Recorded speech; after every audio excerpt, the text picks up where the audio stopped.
നമ്മളിൽ മ്യൂസിക് ആസ്വദിക്കാത്തവരായി വളരെ ചുരുക്കം പേരെ കാണും.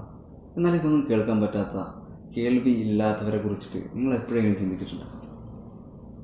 കണക്കുകൾ പരിശോധിക്കുമ്പോൾ ലോകത്തെ ഏകദേശം 5% ആളുകളും കേൾവി ശക്തി ഇല്ലാത്തവരോ അല്ലെങ്കിൽ അനുബന്ധ ബുദ്ധിമുട്ടുകളോ നേരിടുന്നവരാണ്. 5% എന്ന് പറഞ്ഞാൽ 40 കോടിയോളം വരും.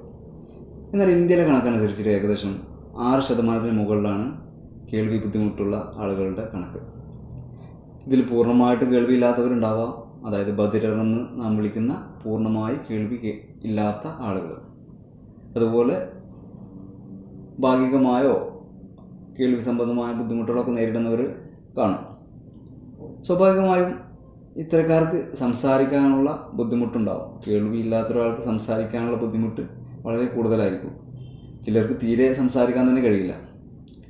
ഇവിടെയാണ് നമ്മൾ ഇന്ന് പരിചയപ്പെടാൻ പോകുന്ന കോഴ്സിൻ്റെ ഇമ്പോർട്ടൻസ്. കോഴ്സ് മറ്റൊന്നുമല്ല BASLP, bachelor in audiology and speech language pathology. BASLP ഒരു 4 വർഷം ദൈർഘ്യമുള്ള ഡിഗ്രി കോഴ്സാണ്. അതിൽ അവസാന വർഷം ഇൻറ്റേൺഷിപ്പ് ആയിരിക്കും. ഈ കോഴ്സിൻ്റെ പ്രധാന ലക്ഷ്യം കേൾവി, സംസാര, ഭാഷാ സംബന്ധമായ ബുദ്ധിമുട്ടുകൾ തിരിച്ചറിയാനും വിലയിരുത്താനും ചികിത്സിക്കാനും വിദ്യാർത്ഥികളെ പരിശീലിപ്പിക്കുക അല്ലെങ്കിൽ പ്രാപ്തരാക്കുക എന്നതാണ് ഈ കോഴ്സ് കൊണ്ട് ഉദ്ദേശിക്കുന്നത്. ഇതിൽ പ്രധാനമായിട്ട് പഠിക്കുന്ന വിഷയങ്ങൾ ഓഡിയോളജി, അതായത് കേൾവി സംബന്ധമായ പ്രശ്നങ്ങൾ, അവയുടെ പരിശോധനകൾ, ഇതെല്ലാം ഡീറ്റെയിൽ ആയിട്ട് തന്നെ പഠിക്കും. അതുപോലെ സ്പീച്ച് ലാംഗ്വേജ് പാത്തോളജി, സംസാര തടസ്സങ്ങൾ, ശബ്ദം ഉച്ചരിക്കുന്നതിലെ തകരാറുകൾ തുടങ്ങിയവ. പിന്നെ കോമൺ ആയിട്ട് മെഡിക്കൽ കോഴ്സുകൾ പഠിക്കുന്ന അനാട്ടമി, ഫിസിയോളജി എല്ലാം വരുന്നുണ്ട്. അതുപോലെ ലിംഗ്വിസ്റ്റിക്സ് വരും, സൈക്കോളജി വരും. പിന്നെ വോയിസ് ആൻഡ് ഫ്ലുവൻസി ഡിസോർഡേഴ്സിനെ കുറിച്ചിട്ട് ഡീറ്റെയിൽ ആയിട്ട് പഠിക്കും. അതുപോലെ hearing AIDS and their fittings, അതായത് കേൾവി ബുദ്ധിമുട്ടുള്ള ആളുകൾ സ്വാഭാവികമായിട്ടും ഹിയറിംഗ് എയ്ഡ്സ് ഒക്കെ യൂസ് ആക്കും. അപ്പോൾ അതിൻ്റെ ഡീറ്റെയിൽ ആയിട്ട് തന്നെ അതിൻ്റെ ഉപയോഗവും കാര്യങ്ങളും എല്ലാം ഡീറ്റെയിൽ ആയിട്ട് പഠിക്കും.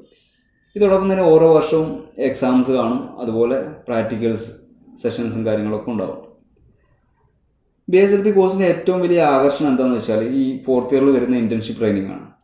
ഇത് ഹോസ്പിറ്റലുകൾ അല്ലെങ്കിൽ റീഹാബിലിറ്റേഷൻ സെൻ്ററുകൾ, സ്പെഷ്യൽ സ്കൂളുകൾ, ഇവിടെയൊക്കെ നേരിട്ട് പോയിട്ടായിരിക്കും നിങ്ങളുടെ ഇൻറ്റേൺഷിപ്പ് കാര്യങ്ങൾ ഉണ്ടാവുക. അതുകൊണ്ട് തന്നെ റിയൽ ലൈഫ് എക്സ്പീരിയൻസ് ഈ കോഴ്സിൻ്റെ 4th ഇയറിൽ നിങ്ങൾക്ക് കിട്ടും. 4th ഇയർ കഴിഞ്ഞ ഉടനെ തന്നെ നിങ്ങൾക്ക് അതുകൊണ്ട് തന്നെ ജോലി ചെയ്യാൻ കഴിയും. ഹോസ്പിറ്റലുകൾ, റീഹാബിലിറ്റേഷൻ സെൻ്ററുകൾ, ENT clinics, hearing aid companies, special schools, NGOs, അതുപോലെ ഫ്രീലാൻസ് ആയിട്ട് നിങ്ങൾക്ക് ഒരു തെറാപ്പിസ്റ്റായിട്ടും വർക്ക് ചെയ്യാൻ കഴിയും. ഗൾഫ് കൺട്രീസ് അല്ലെങ്കിൽ കാനഡ, UK, ഓസ്ട്രേലിയ തുടങ്ങിയ യൂറോപ്യൻ കൺട്രീസ് അല്ലെങ്കിൽ അതർ അബ്രോഡ് കൺട്രീസിലെല്ലാം വളരെ ഡിമാൻഡിങ് ആയിട്ടുള്ള ഒരു കരിയറാണ് BASLP കഴിഞ്ഞ ഒരാൾക്ക് കിട്ടാൻ പോകുന്നത്. ഇന്ത്യയിൽ തുടക്കക്കാർക്ക് ഏകദേശം 25,000 മുതൽ 40,000 രൂപ വരെയാണ് ഒരു ഓഡിയോളജിസ്റ്റിൻ്റെ സാലറി പാക്കേജ്. എക്സ്പീരിയൻസ് കൂടുന്തോറും സാലറി പാക്കേജ് ഹൈക്കാവും, സ്വാഭാവികമാണല്ലോ.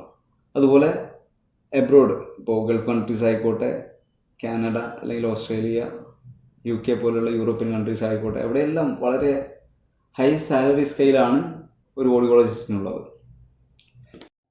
പിന്നെ എന്തുകൊണ്ട് ഈ കോഴ്സ് ചൂസ് ചെയ്യരുത് എന്ന് പറഞ്ഞല്ലേ? അതിനുള്ള കാരണം എന്താണെന്ന് വെച്ചാൽ മറ്റുള്ളവരുടെ ജീവിതത്തിൽ മാറ്റങ്ങൾ കൊണ്ടുവരാൻ ആഗ്രഹിക്കാത്തവർ അല്ലെങ്കിൽ അവരെ ഹെൽപ്പ് ചെയ്യാൻ താല്പര്യമില്ലാത്ത ആളുകൾ ഈ കോഴ്സ് ചൂസ് ചെയ്യാതിരിക്കുന്നതാവും പറ്റുക. കാരണം അത്തരത്തിലുള്ള ആളുകളുമായി നിരന്തരം ഇടപഴകേണ്ട ഒരു കോഴ്സ് അല്ലെങ്കിൽ ഒരു കരിയർ ആയിരിക്കും ഇവരുടെ. മാത്രമല്ല കേരളത്തിലൊക്കെ വളരെ കുറഞ്ഞ സീറ്റ്സ് മാത്രമേ ഈ കോഴ്സിന് അവൈലബിൾ ആയിട്ടുള്ളൂ. അതർ സ്റ്റേറ്റായ കർണാടക, തമിഴ്നാട് ഒക്കെ നിരവധി പ്രൈവറ്റ് സെക്ടർ കോളേജുകളൊക്കെ അവൈലബിൾ ആണ്. ഈ കോളേജുകളെ കുറിച്ചിട്ടൊക്കെ അല്ലെങ്കിൽ അഡ്മിഷൻ, എൻട്രൻസ് എക്സാംസ്, പ്രൊസീജിയേഴ്സ് കാര്യങ്ങളൊക്കെ അറിയണമെന്നുണ്ടെങ്കിൽ കമൻറ്റ് ബോക്സിൽ കമൻ്റായിട്ട് ചോദിച്ചാൽ മതി. ഈ വീഡിയോ ഇഷ്ടമായെന്ന് വിചാരിക്കുന്നു. കൂടുതൽ വീഡിയോകളുമായി കാണുന്നവരെ നന്ദി.